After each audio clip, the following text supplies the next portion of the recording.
All right, so we're gonna give everyone a minute to see that the live's on, and then I will roll the intro, and then we'll start the conversation. So, and today's obviously hot topic is going to be the Democratic Party needs to embrace new media. How are they going to do that? Um, and so the only thing I really want to avoid is let's try to avoid the scandal du jour, the scandals Qu'est-ce que du c'est? jour. Okay. Yeah, if we can, I imagine we'll get into them at some point, but we're gonna try. Okay, I'll So, follow your lead, but I know not to what you refer. well, I mean, what isn't? We've got the whole Doge has stolen the data of the American people and no one cares. The whole US aid funding thing, the whole thing with the government spent $8 million buying data from Politico and everyone thinks that's the end So, of civilization. you Yeah. mean current affairs? Yes, the scandal, as I call them, the scandals du jour, because there's a new one Oui, every oui, day. oui, oui, Exactly. Oui, oui, Exactly, monsieur. because every day there's a new scandal. So it's because we have fun here. So You're on the air, getting higher by the minute. always. Okay. Let me move that up so it's actually centered again. So So I'm only seeing you, Cameron. Am I supposed to be seeing more than that? not yet. Okay. Watch what we're gonna do here in a second. Okay, Watch me here we pull go. this rabbit out of my hat. Basically, hang I'm seeing psychedelics myself.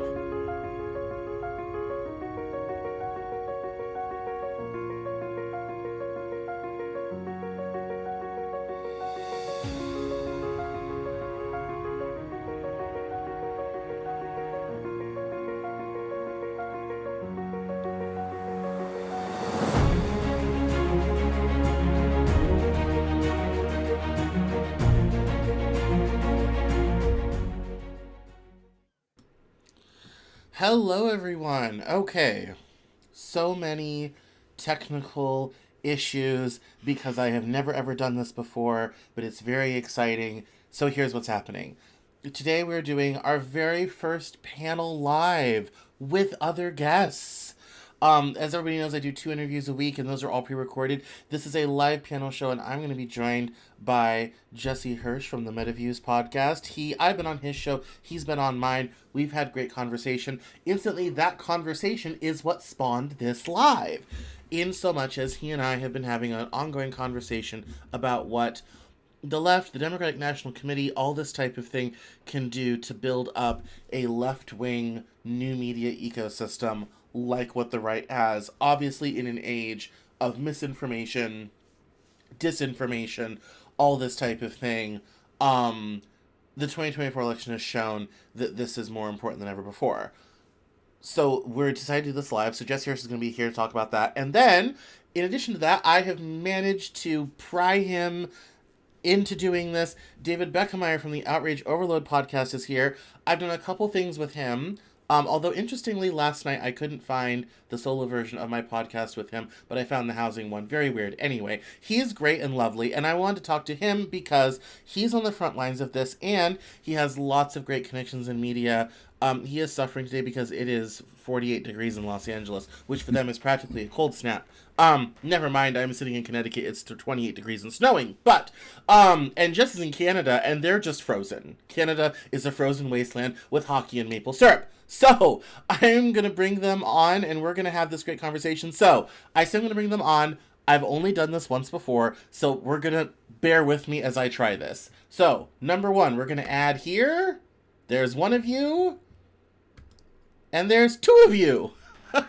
So theoretically, everybody should be able to hopefully see themselves, see each other, because I have you all three in a panel situation. So, how are we doing so far?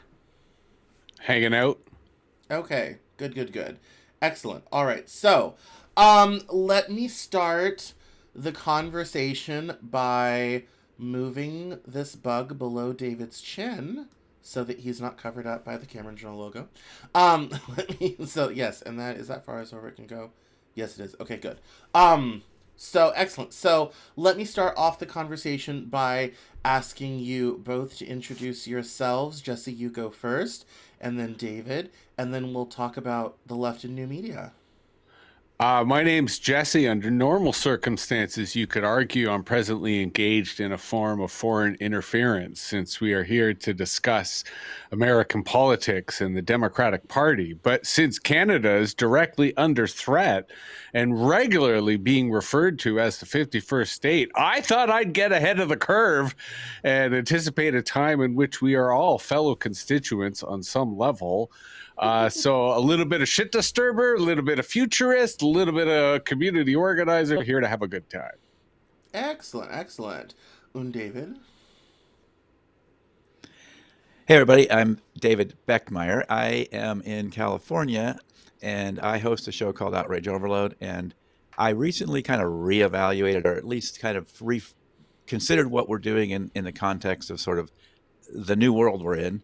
And so I was having a bit of a, I wouldn't, it was over dramatic to say sort of a crisis in faith, but it's along those lines. And so anyway, I sort of rethought about that, and I think my show is kind of one to build resilience, and also to help in providing means to civically engage in effective ways. Excellent. All right. Well, I put your names up presently to help people keep it straight, because I literally just now discovered I could do that. Again, this is the first time I've ever done this with like multiple people. Usually I use this live function to the news hour on Mondays, and that's kind of it. Or if I want to record stuff on the screen, that's kind of it. So, this is an all new, we're breaking new ground. But while we break new ground technically here at the Cameron Journal, we're going to break some new ground intellectually. And because Jesse, you and I have talked about this a lot already, I'm going to start with David first. We're going to circle back to you. So obviously we've been having this conversation about what's been going on in the country, media information, disinformation, how that affected the 2024 election. As I joked over email, it's not a coup if it doesn't come from the coup region of France. It's just sparkling autocracy. And I've had that one in my back pocket since 2017.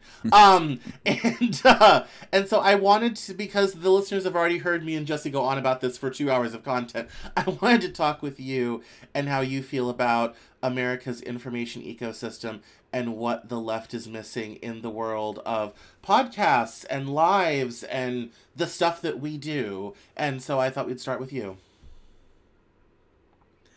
Oh, okay, sure. Start with the guy that doesn't know much about all these things. No,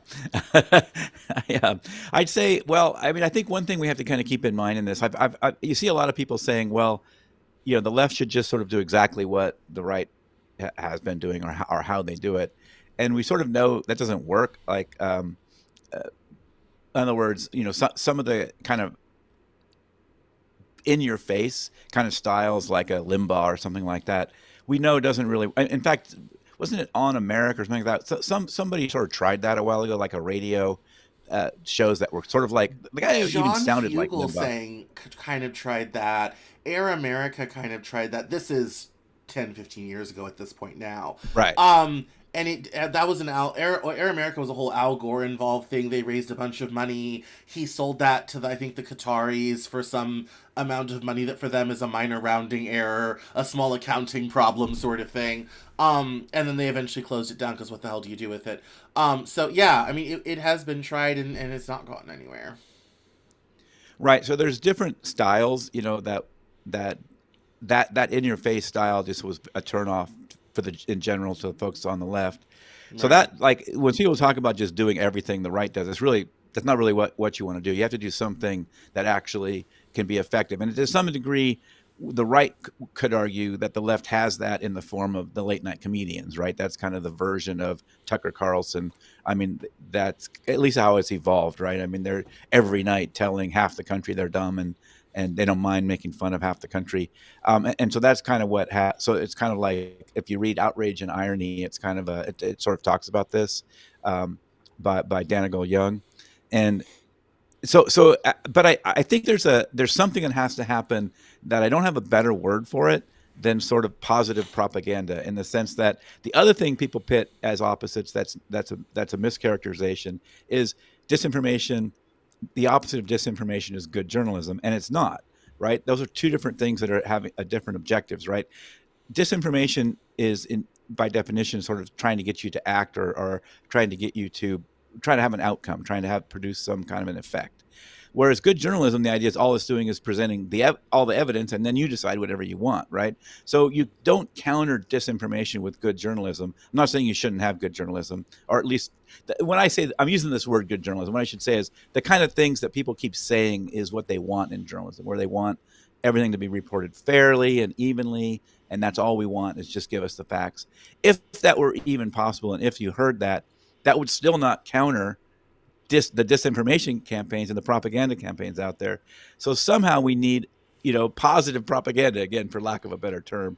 And I think that's, how you define that and how you make it happen. But that's, I think, what's one thing that's missing.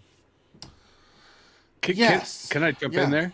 Please do. I love that phrase of positive propaganda, and I think to justify it, or to contrast, propaganda on the right is about fear, manipulation, and lies. And I think propaganda on the left begins with dialogue. Like, it begins with different voices. It begins with empowering different voices, because we don't have the same desire for homogeneity. We don't have the same desire for a unified voice. And this is where I think the paradox is: good propaganda is grassroots propaganda. It's propaganda that kind of comes on its own in a strong ecosystem, compared to the top-down propaganda of the right. So I think David's onto something, and we came into this conversation under the larger rubric of what are the supports, what's the necessary environment, either from an institutional perspective or a funding perspective.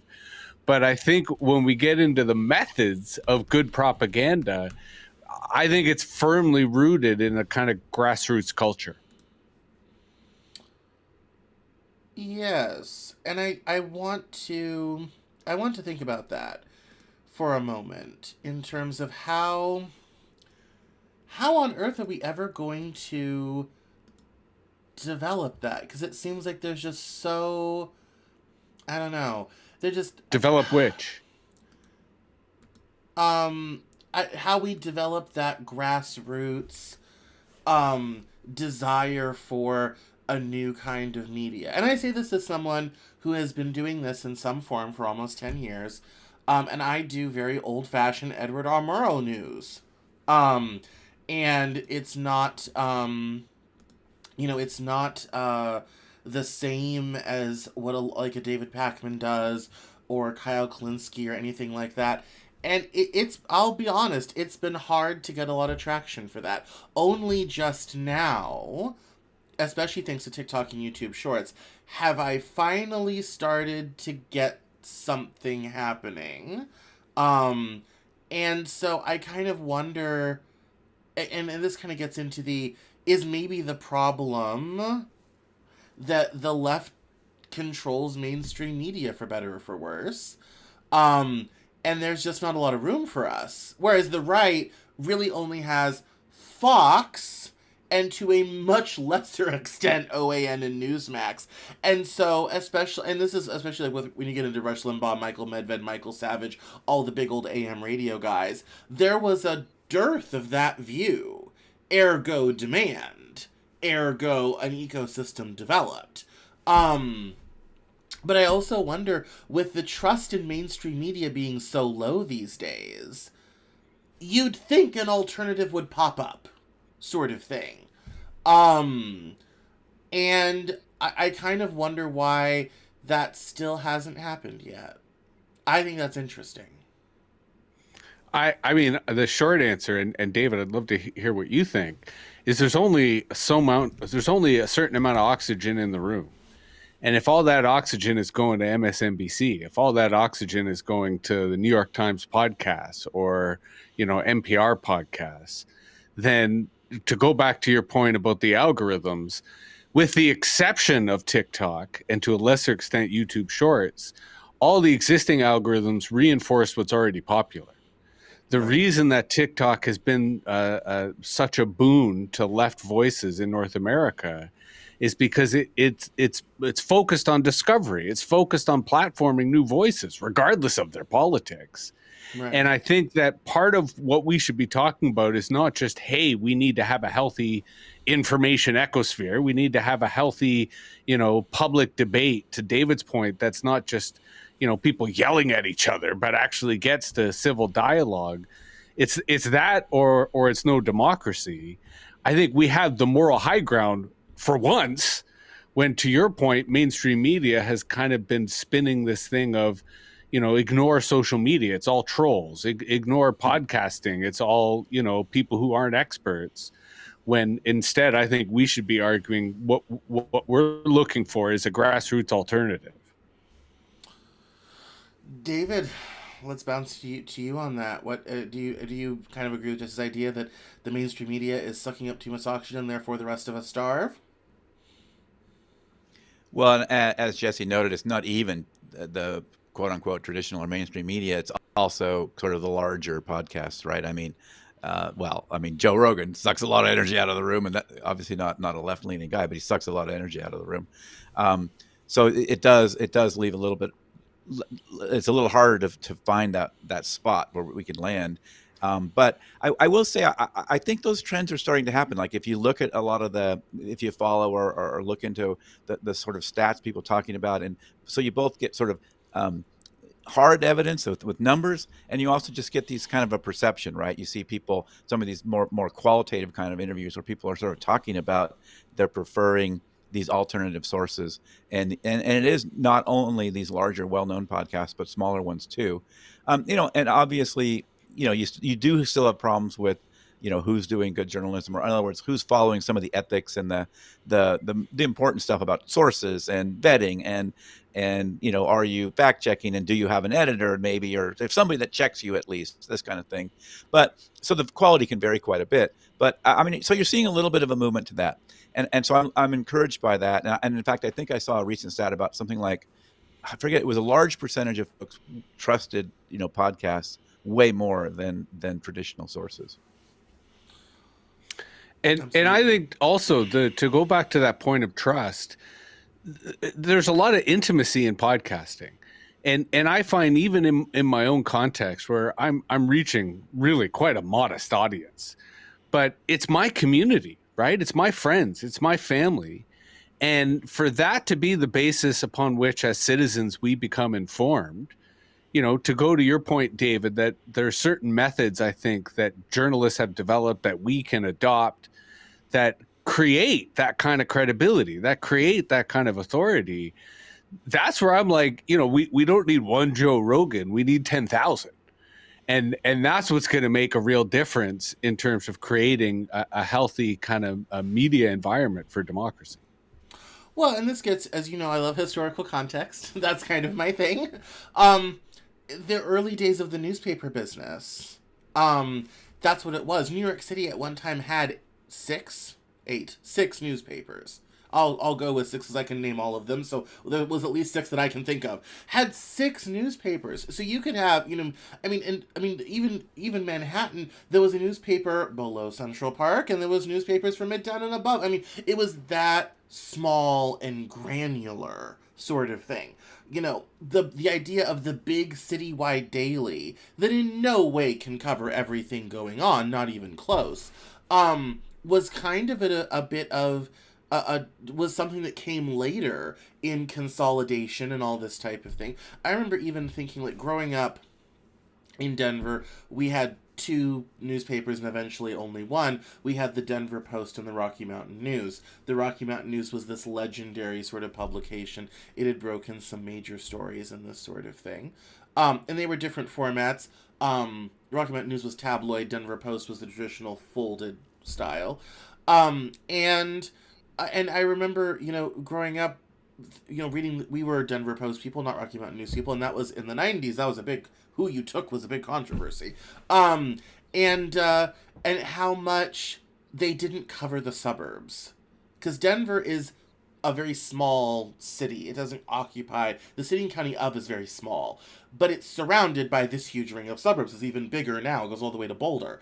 And Boulder was so far away. It had its own great paper, the Daily Camera in Boulder. And they just didn't seem to cover stuff going on around us. They kind of forgot about us. The TV news stations, if you watched Denver news in the '90s, you'd think what suburbs? What suburbs? The whole city ends, at I-25 and I-70, sort of thing, and that, I mean, newspapers, it used to be that granular, and obviously it costs a lot of money to do that. Not all neighborhoods can support publications. In New York, even immigrant communities had publications. So, long story of historical context to say, this idea of, relatively small, you know, journalists covering stories that matter to certain groups or communities that have been gathered together, there is a kind of this historical precedent. That's how journalism used to work. And perhaps to your point, it's time to get back to that. Rather than, the big, giant sort of mass media, mass broadcasting, mass everything sort of thing. I think the problem in that, though, is there's a business model issue. You can't attract advertisers unless you have an audience of a certain size, and that then it makes it difficult But to, can someone get paid to do this, or do we have to do it on our nights and weekends around the children and the chickens? so I think in the spirit of how we started this conversation, we should remember the brainstorm rules. That right now we're not trying to cut off any doors, we're just trying to open doors. Right. And to your point, I think part of that evaluative criteria is, well, what should, like, because in your historical example, you sort of inferred what is the average community size that has the business model that could support a community newspaper. Right. And with podcasting, that's different. Because with podcasting, you're not limited to how far the paper boys can throw the newspapers. True. But your question is valid, which is how much of an audience, and again, this varies because some audiences are more engaged and therefore more valuable to advertisers and sponsors than others. But nonetheless, what kind of an audience is required for a podcast to be sustainable, at the very least as a part-time job? Right? So that you could do it in addition to your full-time job or have multiple side hustles. I think that would be a worthwhile question for us to explore. Not in this episode, because, it's worth quantifying. And there are, to David's points, empirical studies now available that can actually help us zero it in. But here's my crazy idea that I came up with today while I was sort of thinking about our chat. And it gets into what we discussed the last time. On the one hand, I feel we have a moral high ground right now. I feel that not only are those who support democracy, small d, going, oh my God, what's going on? What are we going to do? But, to David's work, we are reaching a consensus amongst those people that the information sphere is broken, that the propaganda is out of control, that we are at a disadvantage. We are coming to we're taking a knife to a gunfight, almost all the informational and media and debate scenarios. So, précis aside, here's my idea: a podcasters union. And the podcasters union is not your traditional union in the sense that, like, iHeartRadio, their podcast division, is actually unionized and they have a local. But I mean like us, because we are almost sole proprietors, right? We're people who, we are the labor behind it, but we're also kind of small business people. So it's more podcast union in the sense of join the union, where we'll have best practices on how to do interviews and how to be credible and, ideas on how to trend on TikTok. So you see this in terms of podcast networks all the time, but they don't have the union vibe. the kind of political thing of saying this is about us raising all boats, and to the point of union, here are our economic demands, right? Podcasters in the US should maybe have access to healthcare plans. Podcasters should have access to an ad network that makes it easier to get in touch with, the Ben and Jerry's of the world and other advertisers who want to reach. Like, I'm riffing now, I'm babbling, I'll shut up. But that's the general idea. I'm curious what you guys think. David, I'll let you go first. Well, and it also feels like there's another side of that's not exactly the union side, which I do love that.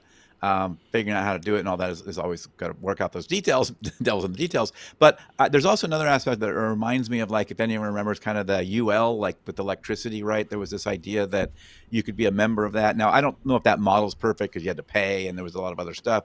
But this idea that you could sort of be certified, that you met certain quality certifications or minimums standards. I think that's something that could help too, that we could have something like that as part of it as well. And you can maybe decide which level you want to be at. Like, I have a comedy show, I don't care. This level's fine for me, right? I'm not pretending to write facts. I'm just giving you jokes. But you could sort of do something like that too, that would maybe give us a little bit more credibility there too, because like you say, the mainstream is always saying I think they're finally getting it. They're starting to get it that podcasts are a threat to them, but that's one of their techniques, is always saying, oh, these guys don't know what they're doing. I mean, I heard Chris Cuomo saying that just yesterday, like, oh, these dumb guys on the podcast are saying all these things. Like, dude, you better start paying attention to them a little bit more. But yeah, I love that idea. Something else I think that's a little bit relevant, and I don't know why it's relevant, but just in my goofy brain, it seems a little bit relevant. Tobias Rose Stockwell, he wrote that. He's done a lot of writing in this space, but he has a book, Outrage Machine, I think it's called. He talked about this idea of like a relay race, and how things kind of, as the internet came out, you talk about historical context too, as well. Another thing that made me think about this is that, as the internet kind of replaced or supplanted some of these things, there was like a handoff. Like, if you look at encyclopedia, the handoff was like Wikipedia, right? And that's a pretty good handoff. Wikipedia is pretty good. You could say it's better. There used to be people that sold, for anybody that doesn't know, there were people that walked door to door and sold like sets of encyclopedias back in the day. We had one from the 50s when I was a kid. I was still learning. I'm not that old, so I was learning from really old encyclopedias off my bookshelf, but I actually love the things. But that's kind of the nerd dork that I am. Another handoff was like, you could say librarians, right? We still have librarians. We should have still librarians. I'm a huge supporter of libraries. But, there was also like this, I'm going to go to the library and I'm going to ask the librarian. Well, now who do you go to? You go to Google, right? And it's pretty good, right? It's often the answer is pretty good and you get it right away. You have all this massive amount of information. When he talks about there was no handoff for news media, right? We didn't get that handoff right. It was sort of maybe supposed to be social media, but they didn't get it, right? They didn't do it. It doesn't meet those criteria, doesn't serve the same role, this kind of thing. So we never had a handoff for news. Like, the handoff was NewYorkTimes.com. Like, no, that's not an internet version of whatever the internet version Which should was be, right? So for years. I think that's where maybe, right, it still is, right? I mean, more or less it still is, right? But and so maybe that's where podcasts can be. Like, we can be that handoff to get news right in an internet age. No, I mean, I think there's, I think having the idea of some sort of union, of coming together, and having some set standards is definitely helpful. I feel like it's going to take someone a bit bigger to lead that, sort of thing, because I think you've got to have, reasonably well-known people in charge of that. I mean, it would be nice if, the Young Turks would take that on, sort of thing. But, to get back to the startup mindset, our Steve Jobs will come later, right? Yeah. Like, first, like, I did Google, like, there's no one, as a concept, there's no one doing this, right? The closest that has come to this is like iHeartRadio, and there's a couple other workplaces where they've unionized staff, and that's generally under the Writers Guild of America. But there's no one who's saying, hey, let's create a kind of mutual aid society for podcasts. Podmatch.com is close. And Podmatch.com happens to be the factory floor where we can organize a lot of people into the Podcasters Union. And I would reckon that once you had a critical mass, that's where you'd attract your Young Turks. That's where you'd attract, your people who have the time and the wherewithal to take this to the next level and start attracting some of and again, I am just thinking within the context of I'm spending more time day after day talking to other people who do podcasts. And I'm more and more having conversations with people who do podcasts. So it's a real easy thing of like, hey, join the union. And initially it could be totally free because there's no benefits. Right. And then once there's enough momentum, then you have 50 people who could talk and say, all right, how do we take this to the next level? So it's like MVP, minimal viable product, and just start saying, let's occupy the political space. So when the DNC goes, who's out there organizing the lefty podcast? They Google and there we are. No, yes, I think that pathway, there's definitely a pathway forward for that. That's kind of what Black Lives Matter did. It was, despite its financial issues that are well documented, we will not get into right now.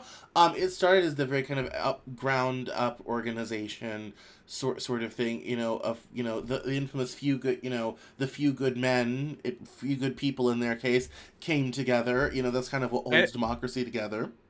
And if I could just mention, many of them were from Toronto. Not a lot of people know that. How handy. Yeah.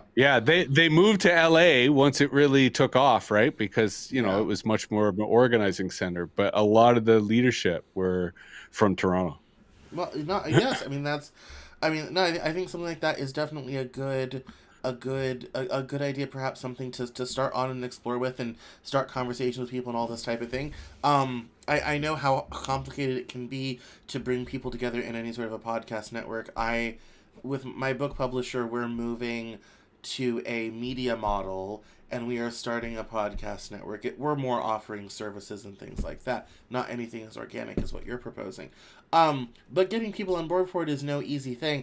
I know, because a campaign was sent out from the marketing department and we got not much response, and then we had meetings, and it's, we're kind of trying to figure out how to activate people and get them, even just wanting to reply to an email at this point, sort of thing. So it's no easy thing. But yes, I think as far as political economy goes, I think that conversation could be an important jumping off spot, and especially convincing people to come in and do this, and then as a community figure out, okay, what does this need to look like, what standards do we all need to be meeting, all this sort of thing, and then also going after bigger things like White House press credentials, which literally, I filled that out the other day, is right now a 1-page form. They ask for almost no information. It's kind of embarrassing. But I have applied. Because I live close enough to DC, I could show up from time to time. Sort of thing. I'll be looking forward to that day. Oh, yes, that'll be a whole thing if that ever happens. But, we and start to go after bigger stuff like that. But I also want to bring in another aspect of this conversation. Yes, I think organization is needed. Yes, I think we need to come together about that. We'll probably have more conversations about this over email as time goes on. I think the other half of this conversation is there's an accusation of one of the reasons why the left has a podcast problem is because we lost Joe Rogan. He endorsed Bernie Sanders in 2016. The DNC did not embrace Bernie Sanders, as we know. And honestly, the Bernie Sanders to Trump pipeline is real and free flowing. Why do you think why do you think the right has been so successful in podcasting? How did we lose Joe Rogan? Basically, kind of how did we get here? I literally had a guest I recorded last week surprised because I was a liberal doing a podcast. And he said, that's unheard of. I've never been on a podcast where the person talking opposite has been liberal. And I'm kind of like, weird. Who's been booking you? Who have you booked with? Yeah, they live in an insular world, right? Yeah, I'm like, there's several quite popular shows. Like, I'm not quite sure who you're booking or who's booking you, but how did we lose Joe Rogan? How did we lose these other people? I think you already answered the question, which was mainstream media, and the kind of look down your nose tone that, as much as I love her, Rachel Maddow kind of takes. And to your other point, the DNC ran Bernie and all his friends right, not so much out of the party. So this is why I started, and I keep coming back to grassroots. Now, Yeah. I think where I really enjoy David's perspective is that it's not just grassroots the way the right's grassroots, which is anything goes. I think there's an opportunity here to talk about trust, to talk about credibility, to talk about methods that build rather than destroy, and I mean that both in the knowledge sense as well as the community sense. But I think you're absolutely right that there was a pipeline from the left to the alt-right, and I think we shut off that pipeline by giving the left a place to talk that the mainstream media and the DNC have not. David? Well, Cameron, you and I have talked before about kind of this idea of the left is very unforgiving, right? It So is. whereas the Yeah. right tends to be really welcoming. Like if well, JD Vance called Trump Nazi or something like that, or the closest thing to Hitler, so many years Yeah. ago, and here he is embraced in the party, right? The left Right. just doesn't do that, right? Once you No. break the rules or whatever, you're out. We'll never talk to you again. You're Right. immoral. You're a terrible person, and there's no place for you to come back. And I think that's part of it, right? I mean, I think that's a piece of it. And because if you think about from Obama and the early stages of Obama really, really latching on to technology and leveraging it, and technology of the state back then, it's a lot different than now. But and then who owns technology now, right? I mean, Trump just blew the Harris campaign away and how he dealt with the more modern platforms, right? Or the podcasts, everything, right? Social media, all of it. He just blew Harris Which is away, insane to me even because with we're less the money. left, we're the artists, we're the creatives, we're the people Right, that do right. all of this stuff, and somehow our political party completely drops the ball. Sort of. I mean, it's insane. Yeah, I think Well, those are a couple things. But I think another one that we haven't touched on a little bit, and we did a little bit because we said like sort of the left kind of owns mainstream media, and I think this is a challenge that is actually hurting the left, quote unquote, at this point, right? Because they are the establishment, but they won't platform, they won't message as the establishment. They keep messaging as though they're the Revolutionary Party, and they're not, right? They're actually the establishment at this point. So what are they going to do to tell us as the establishment? Here's how we can still help you. I mean, we played the drinking game at one of the debates where we took a drink every time Kamala Harris said middle class, right? Because we Yeah. got pretty drunk, right? But it's like, okay, you're saying it, but what plans are you really bringing to the table, and how are you messaging those plans? Whereas and obviously some of this is BS, but some of it is messaging too, right? I mean, Trump only has to say, I feel you, I hear you, I see you're struggling. And that message comes across from him, even though he's a billionaire. I don't know all the reasons why, but the Democrats don't seem to have credibility on that, right? Because they're still selling the Handmaid's Tale story when they are the establishment. So where are the people that are actually from the middle class? Instead of a Schumer or a Pelosi, all these left coast and our coastal elites, give us somebody. You had Walls there, right? But that was maybe a attempt at this. But I think they have to get more credibility with that segment of the population, and do it in an honest way, not keep saying they're bad, we're your only hope. And there's key words there that I think is important: credibility, which I keep saying over and over and over, and honesty. And that's often what I think people feel is missing in the mainstream media. And I know, Cameron, you didn't want us to get too current affairs, but obviously Palestine is in the news.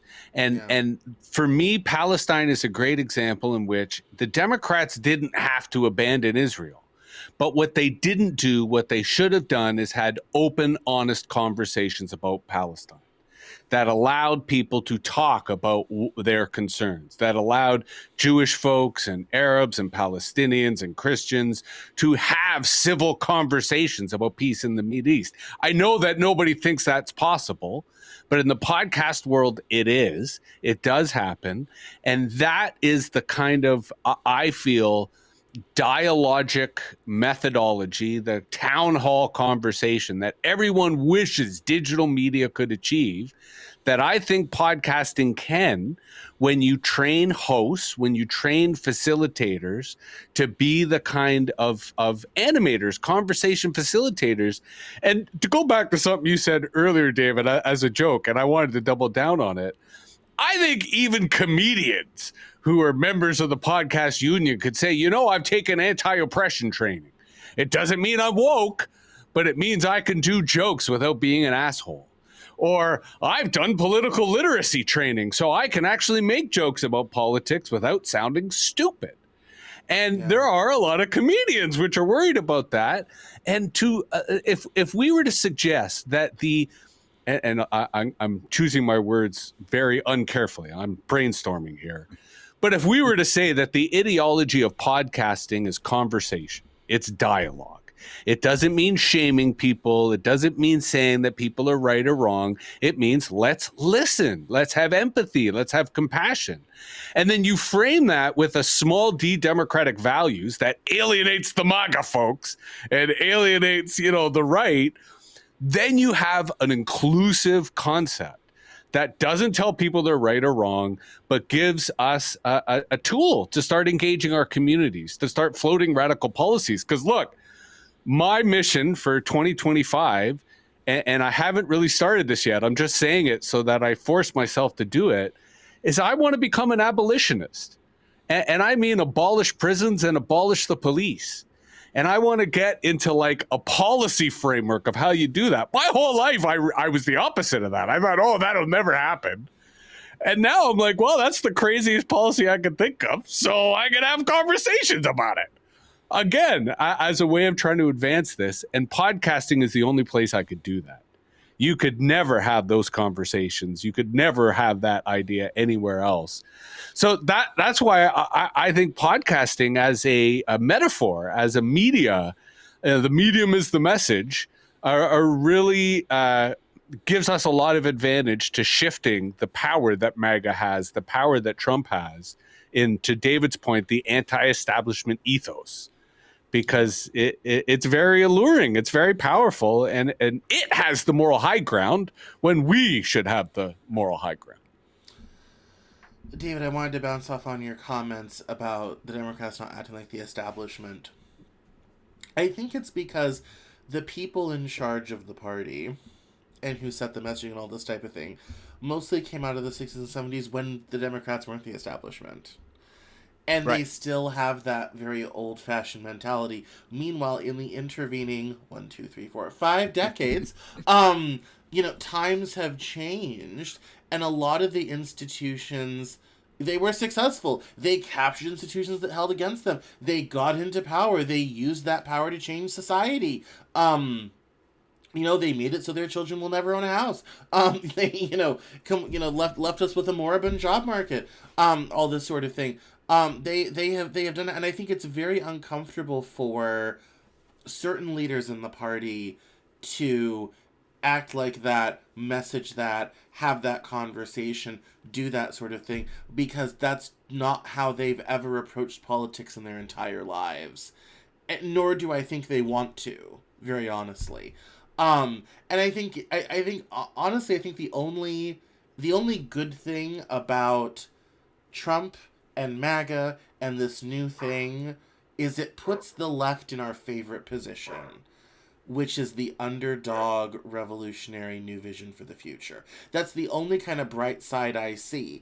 And I think new media, if they embrace this, can be part of that. Now, to your point, when Hassan Piker went to the DNC and he was the only one invited, he wanted to talk about Palestine, and they didn't just throw him out of the convention, they threw him out of the building. Because that topic was not to be touched on. And a lot of that has to do with funding. Because, as Ilhan Omar found out, the DNC takes a lot of money from Jewish organizations. And there are certain topics, when you take those dollars, that are just verboten. I'm not going to get into the right or wrong of that, but that's just how that works. Let's acknowledge reality. But my point, just quickly on that, here we are. A grassroots network can resist that. Right, because grassroots network. That's where I was going. Is if there were enough of us together and enough power, then you get so big they can't ignore you, And then all of a sudden, those organizations have to deal with the fact that some of us, many of us, especially if you're under 40 or 50, have a very different view of that conflict than other people do. And we're ready, willing, and able to have a very different conversation. And there's a dozen more examples, using that as the first one, a dozen more examples where that's also true. So let me propose an interesting methodology, a methodology. Let me put a Sorry, pause go on ahead, that Tim. because David has something to say, and he hasn't spoken Sorry. a little bit. So, David, go ahead.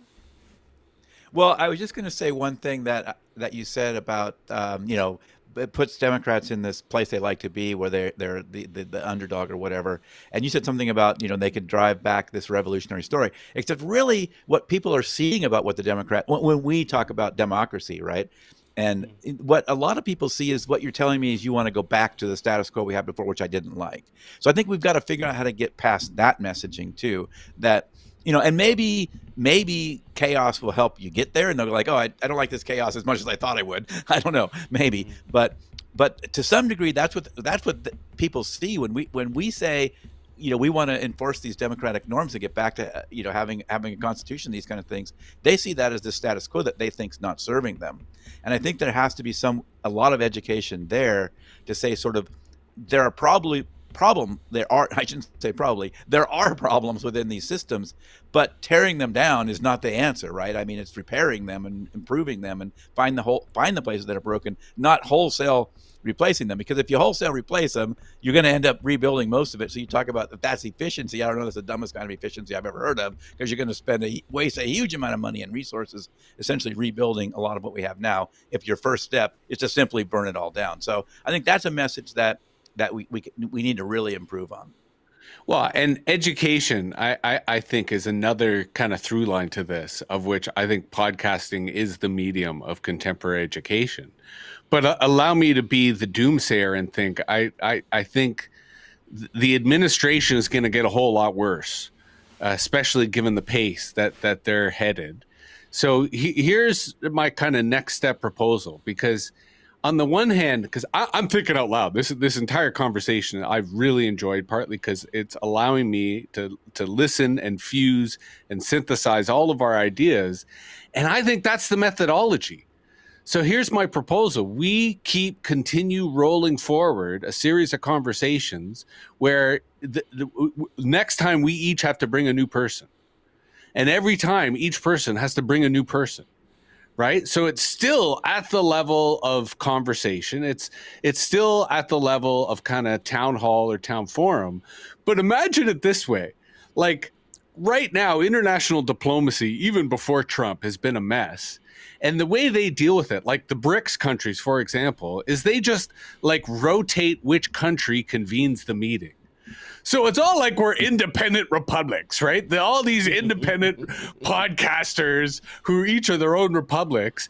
And each of us, ironically, have a venue in which we can convene other podcasters and bring them together. So we have both a methodology, conversation. We've got a venue, our podcast. And then each time we start expanding the people, podcasters who we're including, just so that we can continue this conversation, right? As a way of both scaling in a small grassroots way. But I don't know about you guys, I really enjoyed this conversation. If we keep having enjoyable conversations, that in and of itself achieves that culture that we were describing at the outset in a very bottom-up way, that eventually people are like, I want to get in on that conversation. No, certainly. I mean, I think that's definitely an initial pathway forward. And this is something. It's kind of I one of the things I find interesting is there's much more of an impetus for this now than there was in 2017, which I think is very interesting. But I also feel like the market and sway has changed. Some people will know this, some people won't. There's a really great content creator newsletter organization called Passion Fruit, and during the election in August, when we were doing the big switch from Biden to Harris, we were talking about, this was the influencer election, and kind of at that moment we thought that kind of meant, us on the left, sort of with Harris, sort of thing, not necessarily Trump on the right sort of thing. And boy, we get that. We were right about the influencer part, wrong about who was going to benefit. And I was thinking, my, how times have changed. Where, in that, in the first term with the whole resistance movement, it was resisting in certain organizations with certain people or within the government or marches or protests or all this type of thing.